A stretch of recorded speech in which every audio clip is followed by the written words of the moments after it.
Thank you. I will now recognize Mr. Elizondo for his opening statement. Greetings, Chairwoman Mace, Chairman Grothman, Ranking Members Connolly and Garcia, and members of the committee. It is my honor and privilege to testify before you on the issue of unidentified anomalous phenomenon, formerly known as UFOs. On behalf of our brave men and women in uniform and across the intelligence community, as well as my fellow Americans who have awaited this day, thank you for your leadership on this important matter. Let me be clear.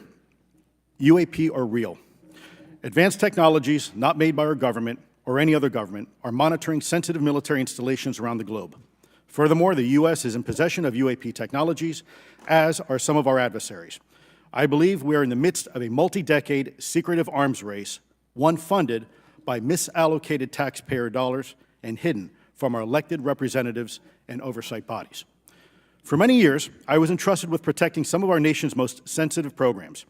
In my last position, I managed a special access program on behalf of the White House and the National Security Council. As such, I appreciate the need to protect certain sensitive intelligence and military information. I consider my oath to protect secrets as sacred, and I will always put the safety of the American people first. With that said, I also understand the consequences of excessive secrecy and stovepiping. Nowhere was this more apparent than in the aftermath of 9/11, which many of us remember all too well. I believe that America's greatness depends on three elements: A, a watchful Congress, B, a responsive executive branch, and C, an informed public. Over the last decade and a half, I learned that certain UAP programs were and are operating without any of these elements. Although much of my government work on the UAP subject still remains classified, excessive secrecy has led to grave misdeeds against loyal civil servants, military personnel, and the public, all to hide the fact that we are not alone in the cosmos. A small cadre within our own government involved in the UAP topic has created a culture of suppression and intimidation that I've personally been victim to, along with many of my former colleagues. This includes unwarranted criminal investigations, harassment, and efforts to destroy one's credibility. Most Americans would be shocked to learn that the Pentagon's very own Public Affairs Office openly employs a professional psychological operations officer as the singular point of contact for any UAP-related inquiries from citizens and the media. This is unacceptable.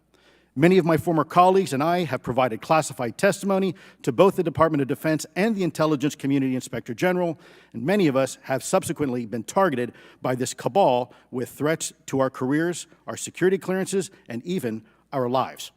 This is not hyperbole, but a genuine fact, and this is wrong. To fix these problems, I propose three principal actions.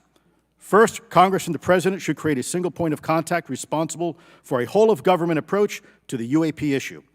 Currently, the White House, CIA, NASA, the Pentagon, Department of Energy, and others play a role, but no one seems to be in charge, leading to unchecked power and corruption.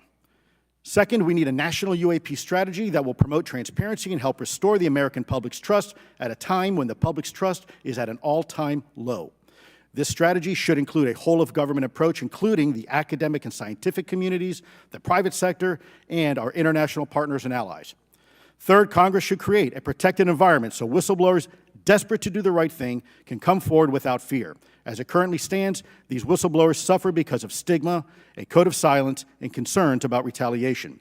These whistleblowers should be encouraged to come forward in ways that protect them against any forms of retaliation. Policies and procedures should ensure that protection, and for those who refuse to cooperate, it is up to the members of this committee and the other lawmakers to wield their subpoena power against hostile witnesses and prevent additional government funding to those UAP efforts that remain hidden from congressional oversight.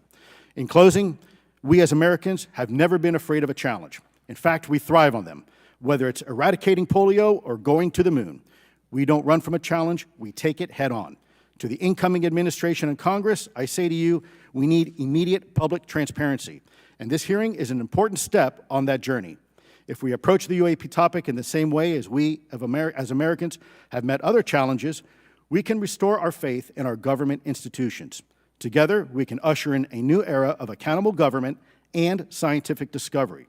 I believe that we as Americans can handle the truth, and I also believe the world deserves the truth. Thank you, esteemed members of Congress, for your time today. It is profoundly appreciated by many.